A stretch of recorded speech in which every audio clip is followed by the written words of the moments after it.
इचलकरंजीतील गणेश मंडळाच्या गणेश आगमन मिरवणुकीबाबत निर्माण झालेला संभ्रम आता दूर झालाय. पोलीस प्रशासनाकडून श्री गणेश आगमनावर कोणत्याही प्रकारची बंदी नाही. मात्र 14 सप्टेंबरला गणेश आगमन आणि 25 सप्टेंबरला विसर्जन मिरवणूक काढावी अशी पोलीस प्रशासनाची भूमिका आहे. पारंपरिक पद्धतीनं आणि पारंपरिक वाद्यांसह आगमन मिरवणूक काढणाऱ्या मंडळाला नियमानुसार परवानगी दिली जाईल. मात्र ध्वनी प्रदूषणाच्या नियमांचं आणि कायद्याचं उल्लंघन केल्यास कारवाई केली जाईल, असा इशारा कोल्हापूर परिक्षेत्राचे पोलीस महासंचालक रंजन कुमार शर्मा यांनी दिला. गणेशोत्सवाच्या पार्श्वभूमीवर इचलकरंजीत गणेश आगमन आणि विसर्जन मिरवणुकीबाबत गेल्या काही दिवसांपासून चर्चा सुरू आहे.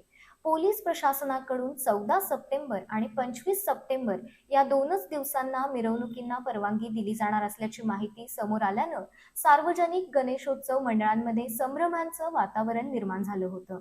अनेक मंडळांनी ढोल ताशांच्या गजरात आणि मोठ्या उत्साहात बाप्पाच्या आगमनाची तयारी केली आहे. मात्र पोलिसांच्या नियमांमुळे मंडळासमोर पेच निर्माण झाला होता. दरम्यान एका कार्यक्रमाच्या निमित्तानं कोल्हापूर परिक्षेत्राचे पोलीस महासंचालक रंजन कुमार शर्मा इचलकरंजीत आले असता प्रसार माध्यमांच्या प्रतिनिधींनी त्यांच्याशी संवाद साधला. यावेळी 14 सप्टेंबर पूर्वी होणाऱ्या गणेश आगमन मिरवणुकांवर बंदी आहे का, अशी विचारणा करण्यात आली. त्यावेळी श्री शर्मा यांनी स्पष्ट केलं की गणेश उत्सवाच्या आगमनावर कोणत्याही प्रकारची बंदी घालण्यात आलेली नाही.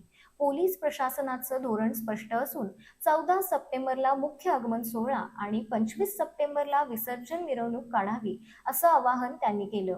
मात्र त्यापूर्वी पारंपरिक पद्धतीनं आणि पारंपरिक वाद्यांसह आगमन मिरवणूक काढणाऱ्या मंडळांना नियमानुसार परवानगी दिली जाईल, असंही त्यांनी स्पष्ट केलं. ध्वनी प्रदूषणाचे नियम आणि कायद्याचं उल्लंघन करणाऱ्यांवर मात्र नियमानुसार कारवाई केली जाईल, असा इशाराही त्यांनी दिला.